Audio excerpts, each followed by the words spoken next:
Good morning. यह हमारी BSc part 2 organic chemistry की क्लास है। आईआर स्पेक्ट्रोस्कोपी में आज हम पढ़ेंगे सिलेक्शन रूल। सिलेक्शन रूल क्या है, इसकी डेफिनेशन तो आप पढ़ लेंगे, याद कर लेंगे, लेकिन मैं इसको एक्सप्लेन करूंगा एग्जांपल से। उसको आप ध्यान से सुनिए तो आपको अच्छी तरह क्लियर हो जाएगा कि सिलेक्शन रूल क्या होता है। जैसा कि शुरू में हमने पढ़ा था इसमें कि vibration must produce a change in dipole moment of the molecule, कि जो वाइब्रेशंस हो रही हैं मॉलिक्यूल में, उससे मॉलिक्यूल के डायपोल मोमेंट में चेंज होना चाहिए। ये तो एसेंशियल कंडीशन थी जो कि हमने बिल्कुल पहले दिन ही आपको बताई थी, उसमें लिखा भी था आपने ये बात। अगर डायपोल मोमेंट में चेंज नहीं होता है वाइब्रेशन के बाद भी, तो वो मॉलिक्यूल्स क्या होंगे, आईआर इनएक्टिव होंगे, उनका आईआर स्पेक्ट्रा कभी नहीं प्राप्त हो सकता। दूसरी जो इम्पॉर्टेंट चीज़ है कि आईआर स्पेक्ट्रा कब मिलेगा, कब रेडिएशंस ऑब्जर्व करेंगे, तो when radiations are oscillating at the same frequency as that of vibration of molecule, the transition takes place. यानी ट्रांजिशंस कब होंगे, संक्रमण कब होंगे, जब जो रेडिएशंस हम दे रहे हैं मॉलिक्यूल्स को आईआर रीजन से, उनकी फ्रीक्वेंसी और जो वाइब्रेशन से जो फ्रीक्वेंसी हो रही है वो दोनों क्या हों, बिल्कुल बराबर हों, तो मॉलिक्यूल क्या करेगा, उसके अंदर वाइब्रेशनल ट्रांजिशन होंगे। अब इसको समझने के लिए अपन थोड़ा एग्जांपल लेते हैं, पता नहीं चलता इसका क्या मीनिंग है जी, what is the meaning of this. से हम ये आईआर रीजन से रेडिएशंस दे रहे हैं, ये इस रीजन में प्रोपिगेट कर रही है ऐसे, say it is travelling in this region, और जो इलेक्ट्रिक फील्ड है वो इसके परपेंडिकुलर है। ये तो बात होगी इलेक्ट्रोमैग्नेटिक रेडिएशंस हमने जो दी आईआर रीजन से। सो ये हो गया हमारे पास E means electric field, okay, और ये प्रोपोर्शन। अब मान लो यहाँ पर मॉलिक्यूल है जिस पर हम ये रेडिएशंस डाल रहे हैं, say our molecule is carbon dioxide. मान लो हमने कार्बन डाइऑक्साइड मॉलिक्यूल लिया, तो carbon dioxide molecule is this, जिसका डायपोल मोमेंट कितना होता है, zero. Initially its dipole moment is zero, और ये रेडिएशंस हम इसके ऊपर डाल रहे हैं।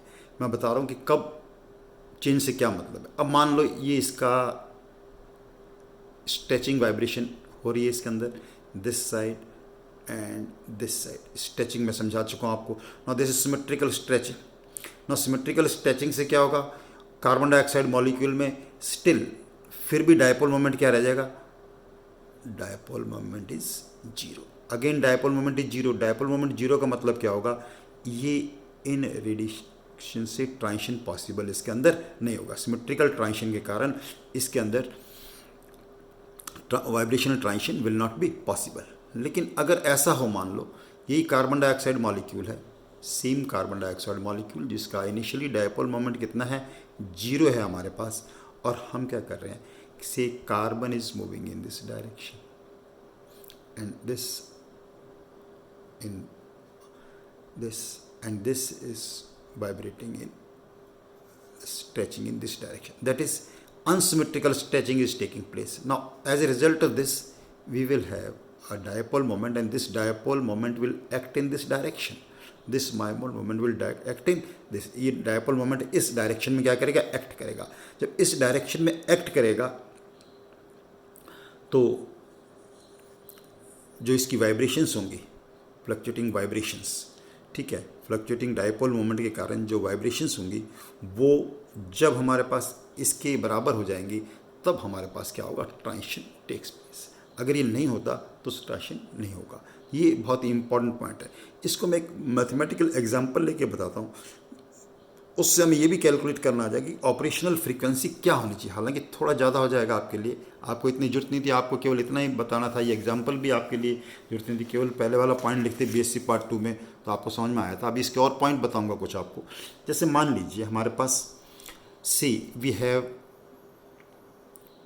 Formaldehyde molecule. मान लो हमारे पास ये फॉर्मेल्डिहाइड मॉलिक्यूल था, कार्बन डाइऑक्साइड की बजाय हमने ये एग्जाम्पल लिया फॉर्मेल्डिहाइड मॉलिक्यूल। अब इस फॉर्मेल्डिहाइड मॉलिक्यूल में क्या हो रहा है, ये बॉन्ड जैसे मैंने पहले भी आपको बताया था, behaves like a spring, spring की तरह बिहेव कर रहा है। और ये कौन सी वाइब्रेशन हो रही है इसके अंदर, स्ट्रेचिंग वाइब्रेशन हो रही है। कौन सी वाइब्रेशन हो रही है, स्ट्रेचिंग वाइब्रेशन। स्ट्रेचिंग वाइब्रेशन, ठीक है, okay.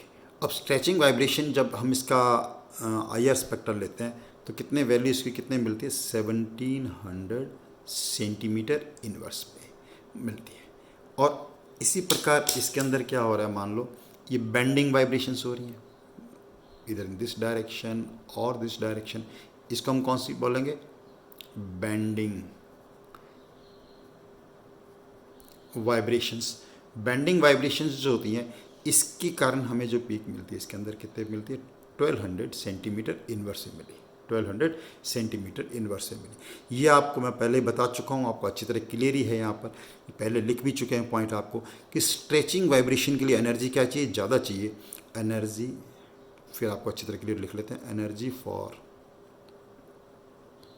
Stretching is more than energy for bending. और आपको पता है एनर्जी जो है दैट इज़, जितनी एनर्जी ज़्यादा होगी उतना ही हमारा वेव नंबर क्या होगा, उसका ज़्यादा होगा, ओके। तो स्ट्रेचिंग के लिए वेव नंबर कितना आ रहा है, ये बात हम कर रहे हैं केवल फॉर्मेल्डिहाइड मॉलिक्यूल के लिए। किसकी बात की हमने, फॉर्मेल्डिहाइड। क्योंकि देखो जिससे आपको जो मैंने पहला पॉइंट एक्सप्लेन किया था कि जब इसकी फ्रीक्वेंसी और ये जब बराबर हो जाए तो ये कैसे, इस बराबर होने का क्या मतलब है, जो हम निश्चित दे रहे हैं इससे हम क्या कैलकुलेट कर सकते हैं। देखो अब मान लो इसके लिए हमें ऑपरेशनल फ्रीक्वेंसी कैलकुलेट करनी है। ऑपरेशनल, बहुत सिंपल, 1 मिनट में आपको आ जाएगा कि ऑपरेशनल फ्रीक्वेंसी कैलकुलेट करनी है हमारे को। तो अपने को पता है न्यू किसके बराबर होता है, nu is equal to c upon lambda. और लैम्डा आपको पता है, लैम्डा इज इक्वल टू क्या होता है, 1/न्यू बार, बेसिक रूल है this, done. Lambda is equal to 1/न्यू बार, डन। ये आप जानते हैं, लैम्डा इज इक्वल टू 1/न्यू बार। तो मान लो हम 1200 सेंटीमीटर इन्वर्स के लिए कैलकुलेट, बेंडिंग के लिए कैलकुलेट करें तो बेंडिंग के लिए लैम्डा कितना हो जाएगा, 1/1200 सेंटीमीटर इन्वर्स। और फॉर स्ट्रेचिंग के लिए कितना हो जाएगा, 1/1700 सेंटीमीटर। ये मान लो लैम्डा स्ट्रेचिंग के लिए लिख दिया मैंने, और ये किसके लिए लिख दिया हमने, बेंडिंग के लिए लिख दिया, बेंडिंग के लिए लिख दिया। अब मान लो हम 1200 सेंटीमीटर इन्वर्स के लिए कैलकुलेट करना चाहते हैं। सेंटीमीटर इन्वर्स के लिए कितनी रेडिएशंस, हमें कितने फ्रीक्वेंसी की रेडिएशंस चाहिए थे, न्यू कितने बराबर आता है, c upon lambda. C is velocity of light, 3 × 10⁻10 centimetre पर सेकेंड। और लैम्डा से जब इसको डिवाइड करूंगा, लैम्डा कितना है अपना 1/1200 सेंटीमीटर इनवर्स, तो कितना हो जाएगा इंटू 1200, ये क्या आ जाएगा सेंटीमीटर इनवर्स। सेंटीमीटर से सेंटीमीटर कैंसिल हो गया, जब इसको सॉल्व करेंगे तो कितना आएगा 3.6 × 10⁻13 पर सेकेंड हर्ट्स। इसका मतलब क्या हुआ, देखो ध्यान से। एंड सिमिलरली मान लो हम फॉर 1700 सेंटीमीटर इनवर्स के लिए कैलकुलेट करेंगे, बिल्कुल सिमिलरली डायरेक्ट लिख सकता हूँ आपके लिए, वैल्यू कितना आ जाएगा 5.1 × 10⁻13 पर सेकेंड आ जाएगा। What is the meaning of this, इसका मीनिंग क्या हुआ, ये ऑपरेशनल, यानी इतनी फ्रीक्वेंसी की जब रेडिएशंस डालेंगे हम, इतनी फ्रीक्वेंसी की जब रेडिएशंस डालेंगे वो, और जो वाइब्रेशनल फ्रीक्वेंसी है इतने सेंटीमीटर इनवर्स की, वो क्या होंगी, बराबर होंगी। एंड उस केस में हमें क्या मिलेगा, will get transition takes place, and transition के कारण हमें क्या मिलेगी, पीक्स मिलेंगे। तो ये इसका मीनिंग था बहुत अच्छी तरह। इस एग्जाम्पल से आई होप बहुत अच्छी तरह आपको क्लियर हो गया होगा।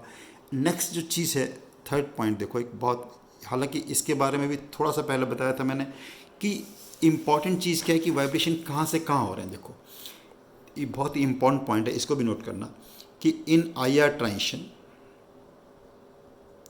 IR ट्रांजिशन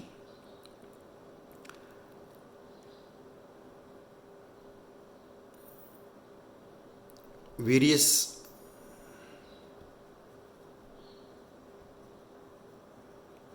वाइब्रेशनल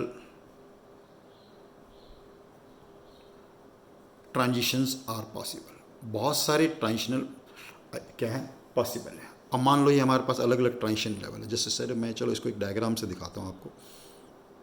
ये मान लीजिए हमारे पास था this, and say this is our this, okay. अब ये मान लो हमारे पास अलग अलग क्या है, वाइब्रेशनल एनर्जी लेवल दिखाया मैंने। इस साइड में एनर्जी लिया हमने, this side energy, this is this. ये क्या अलग अलग वाइब्रेशनल एनर्जी लेवल्स है। से ये कितना है vibration energy level, vibration energy level कितना है हमारे पास, इज इक्वल टू 0, ये है 1 2 3 and likewise vibrational energy level. ये हमने अलग अलग क्या दिखाए हैं इसके अंदर, वाइब्रेशनल एनर्जी लेवल दिखाए हैं, जिसको हम किसे दिखाते हैं, न्यू से दिखाते हैं। ओके, अब मान लो इसको हम बोलेंगे ग्राउंड स्टेट, ये हो गया हमारे पास ground state, first energy level, first vibration energy level, second, third. अगर ग्राउंड से फर्स्ट में ट्रांजिशन हो रहा है, ग्राउंड से फर्स्ट में अगर हमारे पास ट्रांजिशन हो रहा है, ग्राउंड से फर्स्ट में अगर ट्रांजिशन हो रहा है, तो इसको हम क्या बोलते हैं, as a result of this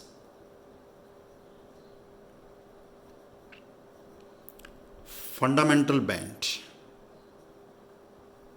आएगा, फंडामेंटल बैंड आएगा। और इसकी खास बात क्या होगी, इसकी इंटेंसिटी जो है अच्छी होगी, that will be, it will be intense band fundamental, यानी ये अलाउड ट्रांजिशन हो गया कि 0 से 1। सिमिलरली 1 से 2 हो या 2 से 3 हो, तब भी बैंड कौन सा होगा, दैट विल बी दिस। लेकिन अगर मान लो हमारे पास 0 से 2 हो गया है या 0 से 3 हो गया है, तो ये जो दोनों बैंड्स हो जाएंगे, इनको हम क्या बोलेंगे, इनके लिए टर्म है और क्वेश्चन भी काफ़ी इंपॉर्टेंट टर्म है, आपको क्वेश्चन पूछा जाता रहता है ये, इसे हम बोलेंगे ओवरटोन। क्या बोलेंगे इसको, ओवरटोन। और ओवरटोन का मतलब क्या हो जाएगा, ओवरटोन के कारण जो बैंड मिलेंगे they will be weak band, weak band होंगे, weak band, less intense, intensity उनकी क्या होगी, बहुत ही वीक होगी। तो ये आपको बहुत अच्छी तरह ध्यान रखना है, सिलेक्शन रूल जब भी पूछा जाए इसको ज़रूर बताना है आपको कि फंडामेंटल बैंड में और इसके अंदर क्या फ़र्क है। नेक्स्ट जो एक पॉइंट और देख लीजिए आप, इसके अंदर मेन जो चीज़ हो गया कि पॉलीएटॉमिक मॉलिक्यूल्स हैं, पॉलीएटॉमिक, जितने भी पॉलीएटॉमिक मॉलिक्यूल्स आपके पास होंगे उसके अंदर more than one fundamental bands are, that is in polyatomic molecule more than one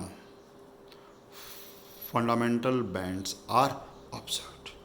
और इनका नंबर किसके बराबर होता है, their number is equal to degree of freedom. अब देखो total number of degree of freedom कितना होता है, total number of degree of freedom is equal to 3n, जो किस कारण से पॉसिबल होता है, it is possible due to translational motion, rotational motion and vibrational motion के कारण होता है। इफ